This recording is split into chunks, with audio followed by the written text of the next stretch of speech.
চিনির সাথে চুন, ক্ষতিকর রং ও হাইড্রোস মিশিয়ে তৈরি করা হচ্ছে কথিত খাঁটি খেজুরের গুড়, যার ভেতরে নেই খেজুরের রসের ছিটে ফোটাও। তৈরির পর বড় ছোট বিভিন্ন হাজার হাজার কৌটা ভরে ভেজাল মুক্ত খেজুরের গুড় বলে বাজারে বিক্রির জন্য প্রস্তুত রাখা হয়েছে এসব বিষাক্ত গুড়। আসলে খেজুর রসের ছিটে ফোটাও নেই এখানে, যেটা হচ্ছে বাজার থেকে চিনি কিনে আনে, চিনির সাথে এখানে হলো রং, ফ্লেভার, হাইড্রোস এইসব মিশিয়ে পানির সাথে মিশিয়ে এটাকে নতুন একটা ফরম্যাট দেওয়া, অর্থাৎ চিনির একটা রূপান্তরিত রূপ হলো গুড়। এখানে খেজুরের গুড় বা আখের গুড় কিছু নেই, এবং যেই সব উপাদানগুলো মিশানো হচ্ছে এগুলার মানব স্বাস্থ্যের জন্য ক্ষতিকর এবং মানব স্বাস্থ্যের ঝুঁকি আছে। রাজশাহীর বাঘা উপজেলায় অসাধু কয়েকটি চক্র খেজুরের রস ছাড়াই সম্পূর্ণ কৃত্রিম উপায়ে বিষাক্ত কেমিক্যাল ও চিনি মিশ্রণ জ্বালিয়ে তৈরি করছেন খেজুরের গুড়। ২৬ নভেম্বর সকালে রাজশাহীর আরানি পৌরসভার শাহাপুর গ্রামে র‍্যাব ৫ ও জাতীয় ভোক্তা অধিকার সংরক্ষণ অধিদপ্তরের যৌথ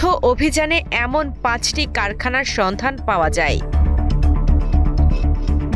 অভিযানের সময় দেখা যায় প্রশাসনের উপস্থিতি টের পেয়ে কারখানার মালিকরা পালিয়ে গেলেও বিপুল পরিমাণ ভেজাল উপকরণ পাওয়া যায়। পরবর্তীতে যা ফেলে দেওয়া হয় ডোবায়। এটি ওইভাবে হয়তো এরা সঠিক সবাই জানে না, এদের খালি ক্ষতি হবে, এরাও খাচ্ছে, আমরাও এখানে কিনিলাই খাই।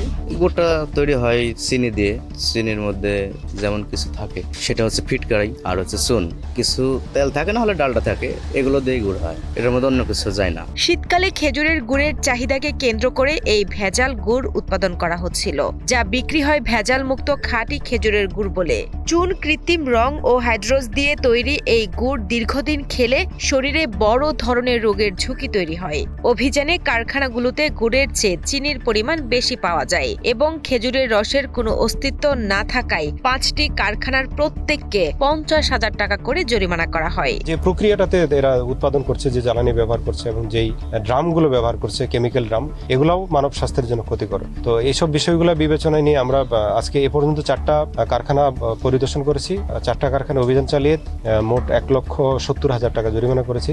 জাতীয় ভোক্তা অধিকার সংরক্ষণ অধিদপ্তরের উপপরিচালক ইব্রাহিম হোসেন জানান, জব্দকৃত ভেজাল গুড় ও তৈরির উপকরণগুলো পার্শ্ববর্তী জলাশয়ে ফেলে ধ্বংস করা হয়েছে। এছাড়া র‍্যাব ৫-এর উপ অধিনায়ক মেজর মুস্তাফিজুর রহমান জানান, জনসচেতনতা বৃদ্ধি এবং মানুষের নিরাপদ খাদ্য নিশ্চিত করতে ভেজাল বিরোধী এই অভিযান ভবিষ্যতে অব্যাহত থাকবে। মানব স্বাস্থ্যের জন্য ক্ষতিকর কোনো কিছু ব্যবহার করা যাবে না, এই মর্মে তাদেরকে নির্দেশনা দিয়েছে এবং তারাও এটা প্রতিশ্রুতি দিয়েছে যে ভবিষ্যতে এই অপরাধগুলো বন্ধ করবে এবং যেটা করার বৈধভাবে যেটা হয় সেটাই তারা করবে। এটা যদি পরবর্তীতে দেখা যায় তাদের সংশোধন হচ্ছে না, তখন আমরা নিয়মিত মামলা। শুধু আজকেই শেষ না, আমরা বারবার আসতে থাকবো, এখানে বারবার আসতে থাকবো। এবং ভোক্তা অধিকার ভাই যিনি বললেন যে পরবর্তীতে আমরা যখন আসবো সেম ঘটনা যদি পুনরায় ঘটে, তো সেক্ষেত্রে আমরা নিয়মিত মামলা রুজু করার মাধ্যমে যে আইনগত যে ব্যবস্থা ওটা গ্রহণ করা হবে।